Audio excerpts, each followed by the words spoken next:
ہم اس کو اپنے آپ کو اہل نہ سمجھے. مولانا الیاس رحمۃ اللہ علیہ جس نے پوری زندگی اس میں لگائی وہ کہتے اس کام کا 1/100 حصہ میں سمجھوں تو ہم کہاں سمجھے ہیں. کر بھی نہیں سکتے چھوڑ بھی نہیں سکتے. میرا بڑا بھائی تھا دنیا سے چلا گیا, اللہ اس کی جنت نصیب کرے. وہ کہتے مفتی زین العابدین صاحب رحمۃ اللہ علیہ فرماتے تھے ہماری مثال اس بچے کی سی ہے جو اسکول میں داخل ہوتا ہے. پہلے زمانے میں اسکول میں لکڑی کے تختے ہوتے تھے, ان پر لکھائی. وہ جب اسکول میں جاتا تھا بچہ ابتدائی شروع میں لکھائی نہیں آتا تھا, ٹھیڑی لکیریں کھینچتا تھا, کپڑی بھی خراب, چہرہ بھی خراب, قلم بھی اور دوات بھی. لیکن جب گھر آتا تھا ماں باپ اس کو شاباش دیتے, ماشاء اللہ تم نے بہت بڑا کام کیا. وہ فرماتے یقین کرو ہم تبلیغ میں ٹھیڑی لکیریں مارتے ہیں لیکن قیامت کے دن ٹھیڑی لکیروں پر اللہ بہت کچھ دیکھا اس دور میں, کیونکہ 1400 سال بعد میں آئے ہیں نبی کے زمانے سے. ہم کہاں, نبیوں والا کام کہاں. یہ تو اللہ کا ہم پر خصوصی احسان ہے کہ ہمارے زمانے میں اللہ نے یہ کام چالو کر دیا. یہ تو تقریباً 1200 سال امت نے نہیں کیا ہے, امت نے نہیں کیا, علماء نے کیا, اولیاء نے کیا. دکاندار زمیندار ایک صحابہ نے تفسیر مظہری میں اس آیت میں لکھا ہے سلۃ من الاولین وقلیل من الاخرین. صحابہ سارے کے سارے نبوت میں رنگے ہوئے تھے. تابعین میں سے اکثر تبع تابعین میں توڑے. یہ 3 صدیوں کے بعد پھر نبوت کا نور مدم پڑ گیا. آپ خود دیکھیں تفسیر وہ ولایت کا ظہور ہو گیا.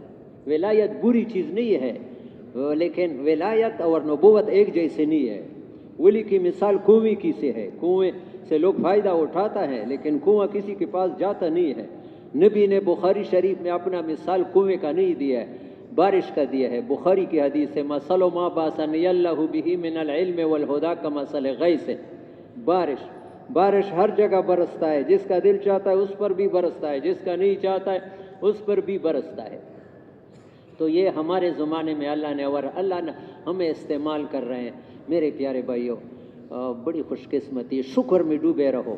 دنیا کے کمیوں کو نچو کہ اللہ نے ہمیں نبیوں والا کام دیا ہے اور اس میں اللہ ہمیں استعمال کرتے ہیں, ہم اس پر شکر کریں.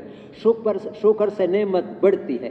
مجھے ابھی یعنی اتنا زمانہ مدرسے میں 40 سال سے پڑھاتا ہوں لیکن یہ علم بھی نہیں تھا. مولانا احمد لاٹ صاحب بتاتے تھے لئن شکرتم لازیدنکم. یہ عربی گرائے میں لام تاکید نون ثقیلہ, اگر شکر کرو گے اللہ نعمت کو کیا کرے گا, بڑھا دے گا. یہ تو ہم استادوں سے سنتے کرتے لیکن وہ اس کے ساتھ ساتھ ایک اور معنی بھی لگاتے تھے کہ لام تاکید نون ثقیلہ میں استمرار کا معنی بھی ہوتا ہے. ایک نعمت کو اللہ بڑھائے گا شکر سے, ایک اس نعمت کو تمہارے نسلوں میں چھوڑے گا, تم سے چھینے گا نہیں. ہاں شکر کرنے کی وجہ سے تو ہم اس کا شکر کریں. میرے پیارے بھائیو درخواست ہے یہاں جو آئے شکر کرو. اللہ نے ایسے پاک ماحول میں ہے. انسان کے نیک بننے کے لیے سب سے بڑا ذریعہ نیک ماحول ہے. انسان کے نیک بننے کے لیے سب سے بڑا ذریعہ, اگر ایک آدمی چاہتا ہے کہ مجھ میں اعمال آ جائے, میں نیک بن جاؤں, اور نیک بننے کے بعد نہ دنیا بنتی ہے, دین میرے زندگی میں دین آ جائے, دین صحبت اختیار کرنا. صحابہ کرام میں بڑے بڑے عالم مفتی گزرے ہیں لیکن کسی کو مفتی نہیں کہتے, کسی کو قاری نہیں کہتے, صحابی. صحبت کا درجہ بہت بڑا ہوا ہے. مفتی زین العابدین صاحب باڑے میں اجتماع تھا 35-40 سال پہلے یہاں پشاور.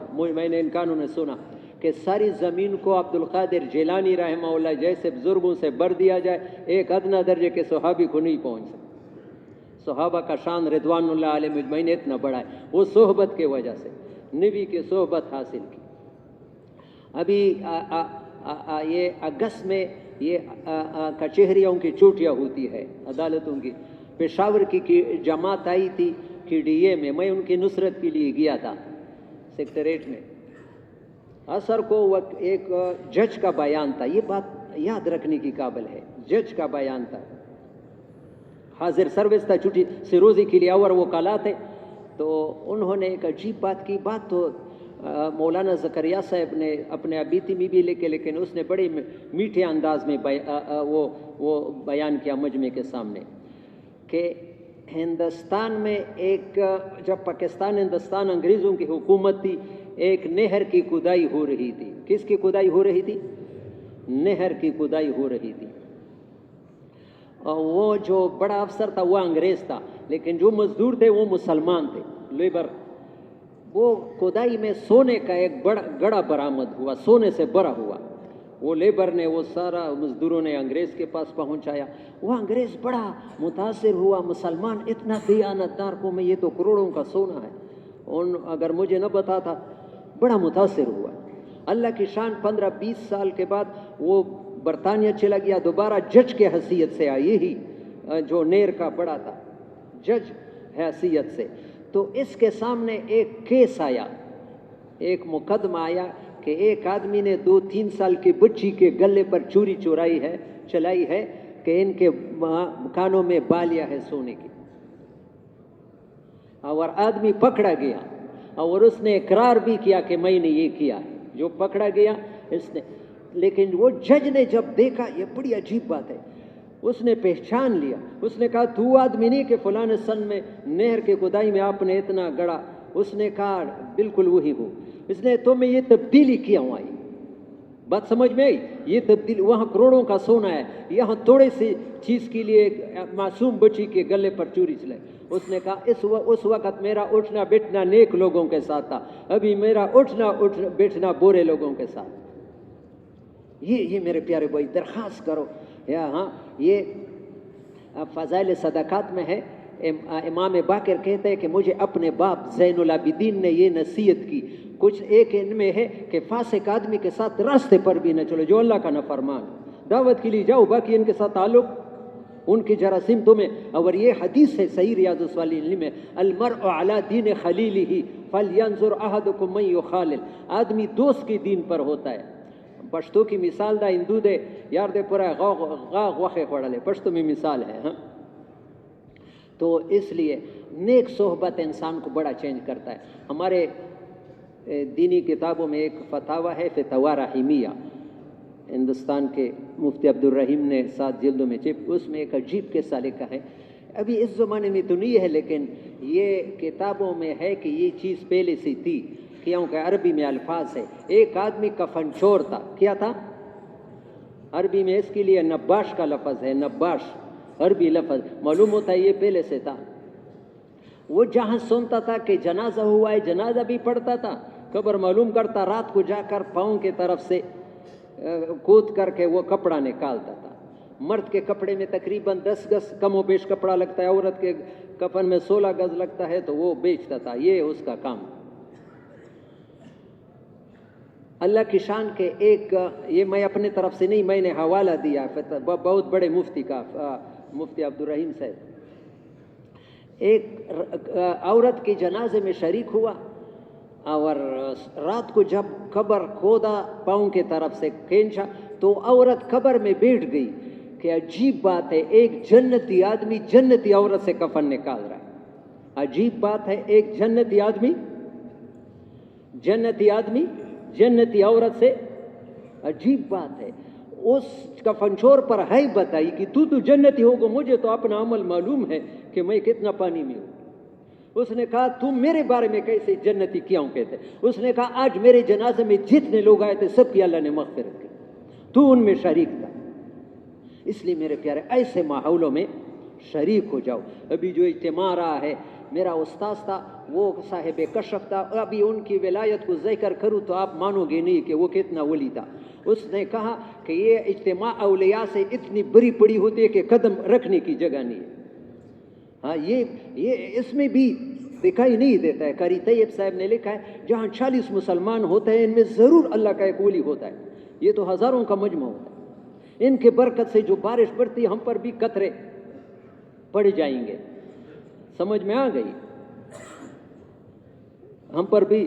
تو میرے پیارے بھائیو کوشش کرو غلط ماحول سے اپنے آپ کو بچاؤ اور نیک ماحول یہ نیک ماحول مسجدوں میں ملتا ہے، مسجدوں میں علماء کے ساتھ پاس بیٹھو، قرآن پڑھو اور اس طرح گشتیں کرو، غلط ماحول سے اپنے آپ کو بچاؤ، فارغ اوقات دین پر لگاؤ۔ مولانا یوسف رحمہ اللہ فرماتے ہیں اگر امت کے فارغ اوقات آج دین پر لگنے شروع ہو گئے تو 100 میں سے 50% بھی دینی خود بہت ختم ہو جائے گی۔ عام طور غلط کام فارغ اوقات میں لوگ فارغ اوقات غلط جگہ لگاتے ہیں، مسجدوں میں نہیں لگاتے۔ ہم یہ فرشتے نہیں ہے، دنیا کا کام بھی کرنا ہے، لیکن سارا دن دنیا کا کام یہ مسلمان کی زندگی نہیں ہے۔ مسلمان تقسیم کرتا ہے۔ نبی علیہ السلام نے اپنی زندگی 3 حصوں پر تقسیم کی تھی۔ ایک حصہ اللہ کی عبادت میں، ایک حصہ اللہ دعوت میں، ایک حصہ گھر کی ضرورت میں، آرام کھانے بیوی بچوں کے لیے۔ ہمارے لیے بزرگوں نے کہا کہ کم از کم یہ 10واں حصہ یہ حدیث سے نکالا ہے۔ حدیث ہے نبی علیہ الصلوۃ والسلام کا، صحابہ سے فرماتے ہیں انتم فی زمان من ترک منکم عشر ما امر به ہلاکا۔ صحابہ سے کہتا ہے تم ایسے زمانے میں ہو اگر 9 حصے اس دعوت والے کام کا کرو گے، ایک چھوڑو گے تمہاری پکڑ ہوگی، تمہاری 10واں چھوڑو گے پکڑ۔ ثم یاتی زمان من عمل فی عشر ما امر به نجا۔ پھر آخر زمانہ آئے گا جیسے وہ 9 حصے چھوڑ کر 10واں بھی کرے گا تو ان کو نجات ملے گی۔ تو یہ تو ہاتھ کھڑا کرے کہ 10واں تو کریں گے ہر حال میں۔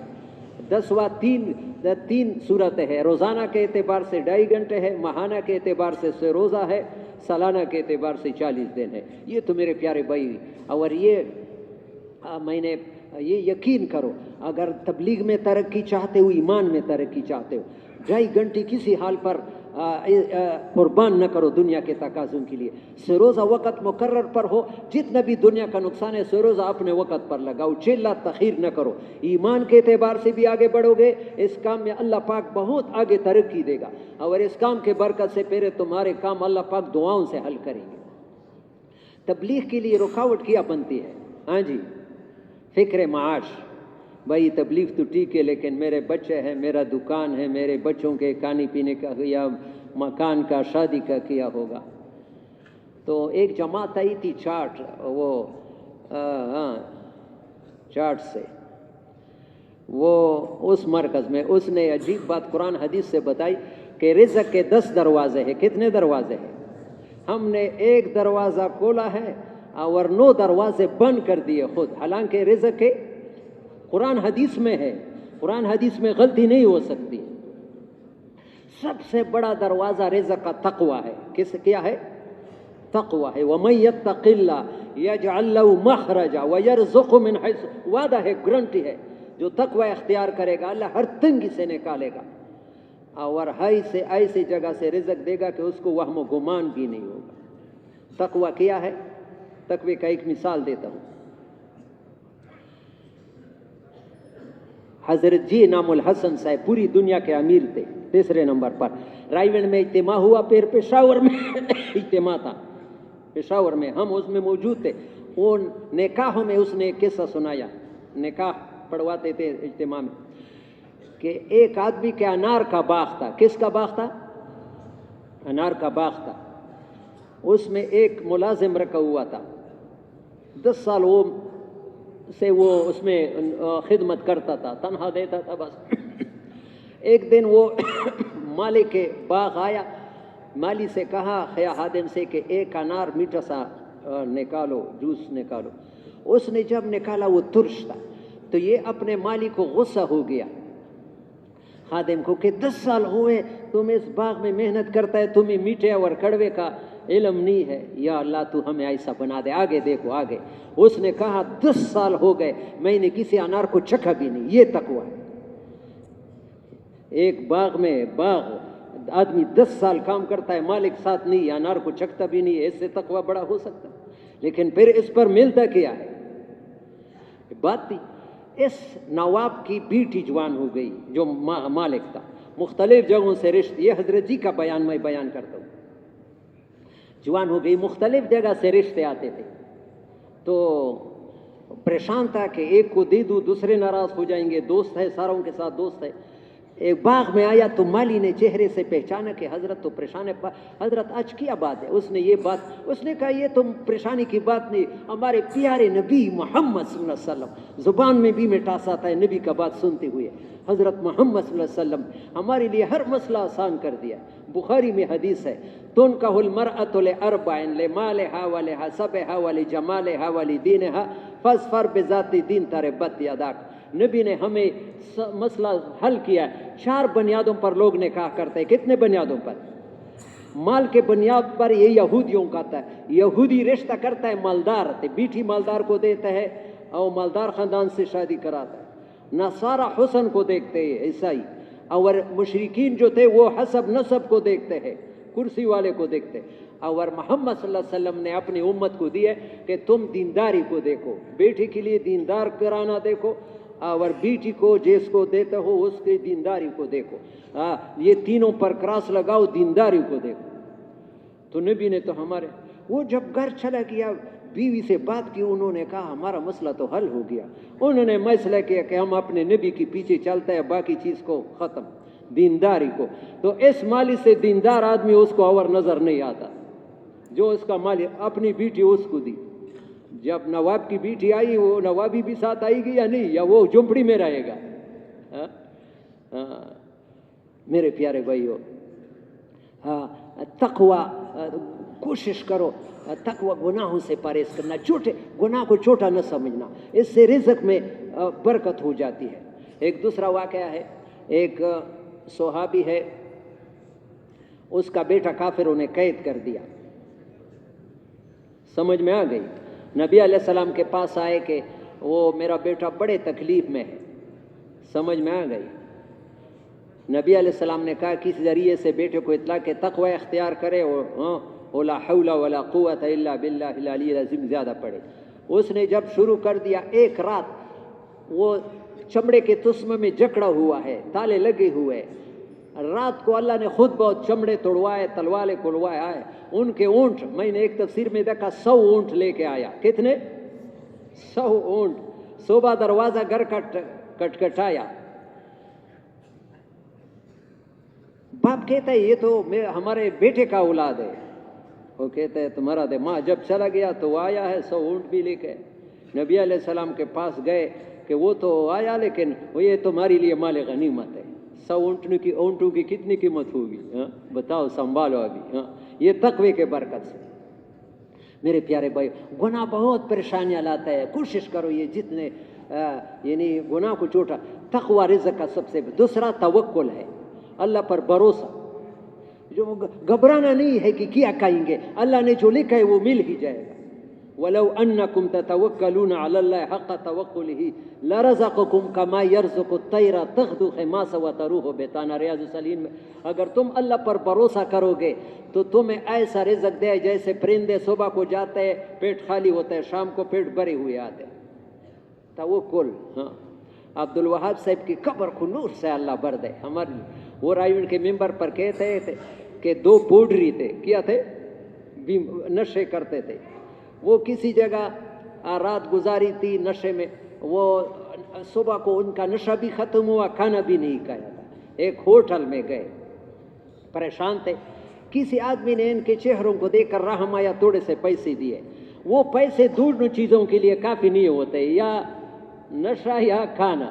تو دونوں نے مشورہ کیا کون چیز ضروری ہے؟ سبحان اللہ، ہم سے وہ پوڈری بھی اچھے۔ انہوں نے کہا رزق کی ذمہ داری تو اللہ نہیں لے، اس پر یہ نشہ خرید لیں گے۔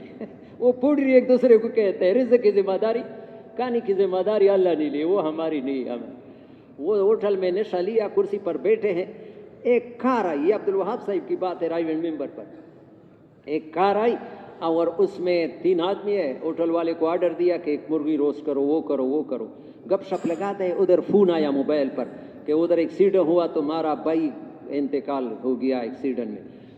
موٹر والے کو، موٹر والا ابھی جب بھائی ایکسیڈنٹ میں مرا تو اس کو کھانا مزہ دیتا ہے، لیکن ہوٹل والے کو تو آرڈر دیا تھا، ہوٹل والے کتنے پیسے، کیا ہو گیا، ہمارا ایمرجنسی ہو گیا، پیسے لے لو، ہاں یہ کھانا کیا کر، وہ جو کرسی پر بیٹھے ان کو کھلاؤ۔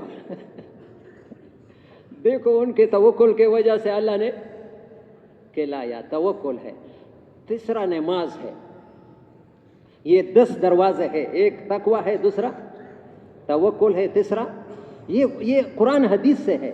وَأْمُرْ أَهْلَكَ بِالصَّلَاةِ وَاصْطَبِرْ عَلَيْهَا لَا نَسْأَلُكَ رِزْقًا نَحْنُ نَرْزُقُكَ وَالْعَاقِبَةُ، تم صحیح نماز پڑھو، اللہ تمہاری لیے رزق کے دروازے کھولے گا۔ نماز تو چھوڑو، یقین، میں نے ریاض کنز المال میں ایک حدیث بھی کی ہے، یہ یاد رکھنے کی قابل ہے، توجہ سے سنو۔ ایک صحابی نے کہا یا رسول اللہ انی احب ان یوسع اللہ فی رزقی، میں چاہتا ہوں کہ اللہ میرے رزق کو، کیا فرمایا؟ قال دم علی الطہارۃ یوسع فی رزق, ہمیشہ بوضو رہا تمہارا رزق ہو. یہ نبی کا بتایا ہوا نصف. کیا مشکل ہے, پانی زیادہ ہے وضو کرو, لیکن پانی میں اسراف نہ کرو. آج یہ مسئلہ میرے پیارے, میں ہر میں شب بیان میں جب ہوتا ہے بیان کرتا ہوں, لیکن ادھر وضو خانے میں دیکھتا ہوں لوگ اسراف کرتے ہیں. خدا کے لیے یہ ٹوٹی کھلا نہ چھوڑو, فوراً بند کرو. نبی علیہ السلام 1 مد پانی سے وضو بناتے تھے. مد جو ہے وہ 1 کلو سے بھی کم ہے, تقریباً 775 گرام کا. ادھر کوارٹ میں مجھے علماء نے کہا کہ جب ہم نے پانی میں وضو کا استعمال کیا, ہم نے اپنے نماز میں زبردست نورانیت. ہاتھ تو کھڑا کرو, انشاءاللہ ہم اس کا احتیاط کریں گے.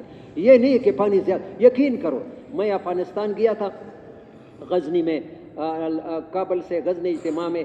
ایک ڈاکٹر مجھے لے کے آ رہے تھے, آپ جیسے عمر کا تھا سر. اس نے کہا 3 سال پہلے آپ ارگون اجتماع میں آئے تھے, آپ نے یہ مسئلہ بتایا تھا. میرے استاذ تھے دیوبند کے. اس نے کہا جو آدمی وضو میں اسراف کرتا ہے اس کی پوری زندگی اسراف والی ہوگی, پوری زندگی. اس نے کہا میں نے 3 سال ہو گئے وضو میں پانی کا استعمال کم کیا, میری زندگی آسان ہو گئی. وضو میں پانی کے استعمال سے بھی میری زندگی.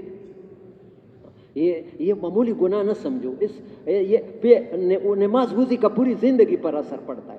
تو وضو سے تمہارا, اور وضو میں دوسرا فائدہ کیا ہے, تاکہ عثمانی صاحب نے لکھا ہے ایک آدمی کو بلڈ پریشر کی بیماری ہے, وہ چیک کر لے, پھر وضو کرے, فوراً اس میں کمی آئی ہو. اعمال میں دنیا کے فائدے. تو نماز ہے رزق کا, اور سورہ واقعہ ہے چھوٹی چیز. من قرأ سورة الواقعة كل ليلة لم تصب فاقة أبدا وكان ابن مسعود يأمر بناته أن يقرأن بها كل ليلة. عبداللہ ابن مسعود رضی اللہ عنہ بیمار ہے, حضرت عثمان رضی اللہ عنہ خلیفہ وقت ہے, بیمار پرسی, معارف القرآن میں یہ بیمار پرسی کے لیے آ رہے ہیں. فرمایا ما یبکی, کیوں روتے ہو؟ کہا ذنوبی, گناہ زیادہ کیا ہے. فرمایا ڈاکٹر لے کے آؤں گا. فرمایا الطبیب امرضنی, بڑے ڈاکٹر نے تو بیمار کیا. فرمایا تمہارے لیے پیسے دے دوں گا, تمہارے نرینہ اولاد نہیں, بیٹیاں ہے. فرمایا میں نے اپنے بیٹیوں کو سورہ واقعہ یاد کروایا ہے, اور پیارے نبی صلی اللہ علیہ وسلم کا ارشاد ہے من قرأ سورۃ الواقعہ کل لم تصب فاقۃ ابدا. اس گھر میں بادشاہ مدد کرتے ہیں, بغیر مانگے نہیں لیتے, کہ میرے بیٹیوں کے ساتھ سورہ واقعہ ہے. یہ سورہ واقعہ ہمارے پاس بھی ہے, ہمارا اس پر یقین نہیں ہے. کتنی چیزیں ہو گئی؟ 4. اور 5واں چیز جو اس وقت بہت مؤثر ہے, بہت میں بیان نہیں کر سکتا, وہ استغفار کی کثرت ہے. صحیح حدیث ہے, من لزم الاستغفار جعل اللہ من کل ضیق مخرجا ومن کل ہم فرجا ورزقه من. جو استغفار کو لازم پکڑے گا, ایک تنگی سے نہیں, اللہ ہر تنگی سے نکالے گا. یا ہم ہٹے کالونی میں ہے, نور علائی کالونی میں, میرے مسجد میں ایک آدمی آیا, کلین شیپ بھی تھا, 25 سالوں میں. اس نے کہا کہ یہ مرکز میں آتا ہوں, تمہارا بیان سنتا ہوں, 4 سال ہو گئے, میں نے استغفار کا وظیفہ 313 مرتبہ پابندی شروع. یقین کرو, کہتے میرا کوئی مسئلہ اٹکتا نہیں, کوئی مسئلہ. یہ ریورنڈ پر عبدالوہاب صاحب بھی کے بتاتے تھے. کم از کم میرے پیارے اس وقت پریشانیاں ہیں, گھروں میں مستورات کو بھی استغفار پر لگاؤ, خود بھی 15-20 منٹ لگتے ہیں, 24 گھنٹے میں کیا مشکل ہے. بہتر استغفار استغفر اللہ الذی لا الہ الا هو الحی القیوم واتوب الیہ. یہ 15, لیکن پابندی پورا فائدہ تب ہوتا ہے کہ آدمی کبھی کرے, اس کا نہیں ہوتا ہے. ایک وقت مقرر کر کے اس میں کرے, اگر اس وقت سے رہ جائے تو پھر سونے سے پہلے پورا کرے. کبھی کبھی اس وقت میں کہا تو کس کی نیت ہے, انشاءاللہ شروع کریں گے.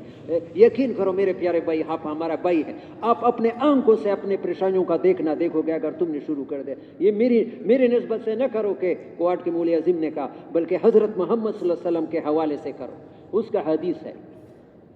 استغفار سب سے بڑا ضرور, ہاں وہ استغفار دروازہ ہے رزق کا. استغفار رزق کا دروازہ ہے. ابھی وقت کم ہے, بہت سے لوگوں نے مجھے کہا کہ ہمارے یہ مسئلہ حل ہوا, قرضے اتر گئے, قرضوں کے سے اللہ پاک نے استغفار کے ذریعے سے وہ ٹل میں چلا گیا. ایک عالم تھا آپ جیسے عمر کا, وہ ہنس رہا تھا کہ تمہارا یہ بیان سنا, میں نے استغفار شروع کیا, حج کی بڑی خواہش تھی, اللہ نے حج کروایا, آیا ہوں اللہ نے حج کروایا. ہاں تو استغفار ہے. آگے جو ایک سبب ہے لیکن وہ بالکل ہم نے سل کر دیا. سل سمجھتے, ایک تو بن ہوتا ہے, ایک وہ بخاری شریف کی حدیث ہے, من احب ان ينسى له في اثره ويبسط له في رزقه فليصل رحمه. جو آدمی چاہے, میرے پیارے بھائی ہم سب میں یہ کمی ہے, میں بھی ممبر پر بیان آسان لیکن مجھ میں بھی ہے, اللہ ہم سب سے نکالے. جو آدمی یہ چاہے، نبی کی بات ہے میری بات نہیں ہے، جو آدمی چاہے کہ اللہ اس کی رزق عمر کو بڑھا دے، عمر کو بڑھا دے، اللہ پاک اس کی عمر کو زیادہ کرے، ہاں وَيُبْسَطَ لَهُ فِي رِزْقِهِ، اور اس کے رزق کو کھول دے، وہ رشتہ داروں کے ساتھ کسی قیمت پر رشتہ داری نہ کاٹے، رشتہ داروں کے ساتھ کسی قیمت پر قطع رحمی نہ کرے۔ اور میرے پیارے بھائی یہ بھی یقین کرو، بخاری شریف میں حدیث ہے لیس الواصل بالمکافی، لیس الواصل بالمکافی، وہ بھی تمہارے ساتھ احسان کرتا ہے، تو بھی یہ صلہ رحمی نہیں ہے۔ میں دیہاتی آدمی ہوں پیدائش کے ذریعے سے، ہمارے دیہاتوں میں یہ جب گندم کی کٹائی ہوتے تو جانور کو ایسے چھوڑتے، میں نے اپنے آنکھوں سے دیکھا ہے، ایک گدھا دوسرے گدھے کے وہ پیٹ کو کیا کرتا ہے، خارش وہ کرتا تھا، ہاں تو شیخ سعدی صاحب ایک کہنے نیکی با نیکی کردن کار خران است، نیکی کے بدلے میں نیکی کرنا یہ تو گدھی بھی کرتے ہیں، نیکی بدی با نیکی کردن سارے کار سگان است، ہاں کسی نے تمہارے ساتھ نیکی کی تو اس کے ساتھ برائی، یہ تو کتوں کا، نیکی با بدی کردن کار مردان است، مردوں کا کام یہ ہے کہ وہ برائی کر تم اس کے ساتھ۔ حضرت ابوبکر صدیق رضی اللہ عنہ کی بیٹی پر تہمت لگانے والے کو قرآن میں ڈانٹ تو کہا کہ پہلے جتنا کرتا تھا ابھی میں اسے دگنا کروں گا۔ یہ میں نے حدیث لکھی ہے، کتاب سے لکھی ہے، یا اللہ تو ہمیں ان المرء لیصل رحمہ، ان المرء لیصل رحمہ، ایک آدمی صلہ رحمی کرتا ہے، رشتہ داروں سے کسی قیمت پر تعلق نہیں کاٹتا ہے، ما بقی من عمری الا ثلاثۃ ایام، لیکن اللہ کے علم میں ابھی اس کی زندگی 3 دن باقی ہے، پھر مرنا ہے۔ فَيُنْسَعُهُ اللَّهُ 30 سنہ، صلہ رحمی کی وجہ سے 3 دن سے اللہ پاک اس کی 30 سال اور بڑھا دیتے، 3 دن سے، یہ میں اپنے طرف سے نہیں، حدیث کا حوالہ ہے۔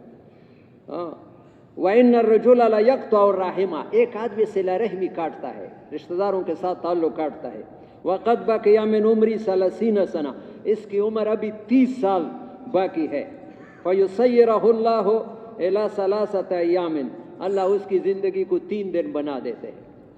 ہاں صلہ رحمی۔ آج ایک دوسری چیز بھی میرے پیاروں میں بہت، اللہ میرے لیے بھی دعا کرو، صلہ رحمی میں یہ ہے کہ کسی رشتہ دار نے آپ کا حق دبایا ہے، ابھی تو مانگتا ہے دیتا نہیں، تم نے یہ کہا کہ بھائی ان کے ساتھ نہیں لڑتا ہوں، چھوڑ دیا، تو حضرت محمد صلی اللہ علیہ وسلم ذمہ داری لیتے جنت میں گھر کا، انا زعیم ببیت فی ربض الجنہ لمن ترک المراء وان کان محقا۔ آج تو یہ مام سارا مجمع کے انشاءاللہ زندگی میں ایک دفعہ تو کریں گے کہ کسی نے ہمارا حق وہ دیتا نہیں، ہم ان کے ساتھ لڑیں گے نہیں، حق پر اللہ کے لیے چھوڑیں گے، کون نیت کرتا ہے، اور بالکل گارنٹی ہے محمد صلی اللہ علیہ وسلم کے زبان کے، نبی علیہ السلام فرماتے ہیں میں ایک ذمہ داری لیتا ہوں، تمہارا کیا حق ہوگا، وہ جنت کی جو کوٹھی ہے وہ کتنی قیمتی ہوگی، انا زعیم ببیت فی ربض الجنہ لمن ترک المراء، وہ ان کا حق پر ہے لیکن اپنا حق مانگتا ہے ویسے دیتا نہیں، بس ان کے ساتھ لڑائی یا کچہری نہیں جا سکتا، میں نے چھوڑ دیا، اسی بنیاد پر کہ نبی کی بات پر عمل کرتا ہوں۔ یقین کرو اللہ تمہیں، ابھی میں تیرا مشتی میں گیا تھا 1 مہینہ پہلے، ایک آدمی نے کہا